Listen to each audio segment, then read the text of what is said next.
Namaste, hi, hello. Welcome to revision class for the chapter The Rise of Nationalism in India or Nationalism in India towards civil disobedience. In the month of February 1922, Mahatma Gandhiji decided to withdraw non-cooperation movement which he was launched after Jallianwala Bagh massacre. So many leaders such as Chittaranjan Das, C.R.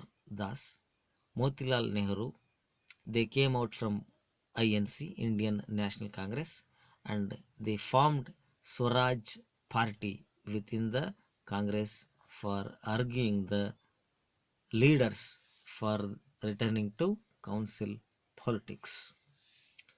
Then younger leaders like Jawaharlal Nehru and Subhash Chandra Bose, they pressed for more radical mass agitation and for full-fledged independence to India.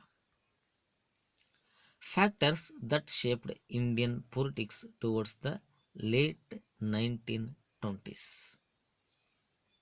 First one, worldwide economic depression, which was taken place during the outbreak of First World War. Agricultural prices got collapsed after 1930. As a result, demand for agricultural goods fell and export declined. Then finally, Simon Commission. It was mainly uh, appointed or created in order to discuss some of the constitutional measures to India. Simon Commission was constituted by the Tory government of Britain to look into the demands of the nationalist leaders, political leaders, freedom fighters, and it suggested changes in the constitutional structure of India. Then the Simon Commission arrived in India in the year 1928. Congress protested against Simon Commission. In the month of December 1929, under the presidency of Jawaharlal Nehru, Lahore Congress session finally formalized demanded for attaining Purna Swaraj or declaring India as complete independence or independent. The Salt March and the Civil Disobedience Movement. Mahatma Gandhi chose salt as the medium that could unite the nation as it is consumed by all the different sections of the people or sections of the people in the society. The Salt March started on 12th March 1930 from Sabarmati Ashram to Dandi. On 6th April 1930, Gandhiji reached Dandi, a village in Gujarat, and broke the salt law by boiling water and manufacturing salt. Thus, it began the civil disobedience movement in India.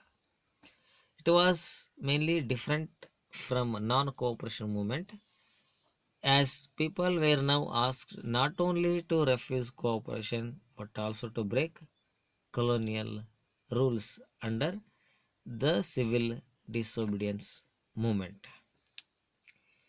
People boycotted foreign goods, refused to pay taxes. They even came forward for breaking forest laws as their main objectives.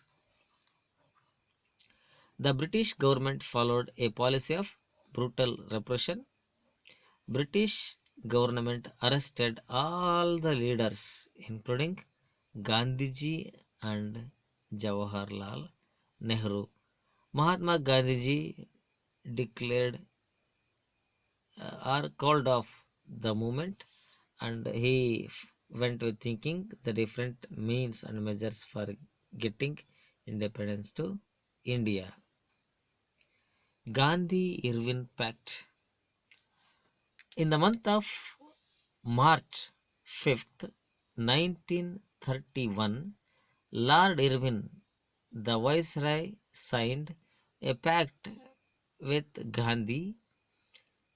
In the month of December 1931, Gandhiji went to London for attending second roundtable conference with Dr. B.R. Ambedkar, and there from London he returned with lot of disappointment.